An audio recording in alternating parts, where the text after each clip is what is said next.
Netflix's The Haunting of Hill House works as both a great horror story and a compelling family drama, effectively exploring how the ghosts of our past are just as scary as what goes bump in the night. And that's why it's IGN's best TV show of 2018. The Haunting of Hill House is about the Crane family who grew up in the most famous haunted house in America, and it follows them through generations. So you get them as young kids with the parents who are much younger, then you get them when they're older. And I think that's something that kind of resonates with everyone. Everyone wishes they could go back and kind of pinpoint, hey, this is where I screwed up in my life. This show kind of presents that opportunity for the viewer. Based on Shirley Jackson's seminal 1959 gothic horror novel of the same name, this adaptation avoids the blood and guts in favor of something that is perhaps more existential, but nonetheless terrifying. It's over.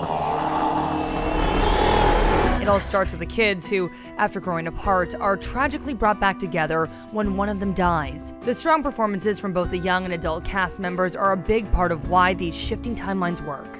As great as the horror aspects of Haunting of Hill House are, one of the best parts of it is actually the character development. All these characters are dealing with trauma from their past in very different ways. This had incredible acting, some of the best monologues I've ever seen. You understood the agony that they were feeling or the pain or trauma that they were going through. My heart feels like it's pounding out of my chest. Under the careful guidance of series creator and director Mike Flanagan, The Haunting of Hill House skillfully balances real-world scares with supernatural ones. There's a complex theme throughout the story concerning the house's complicity and all of the kids' failings as adults. And the whole thing the show plays with so well is like, you know, what caused that? Why are the kids like this? Is it because of the house? Is it because of the way they were raised by their parents? Flanagan does not shy away from the scares, especially in the flashbacks with the kids.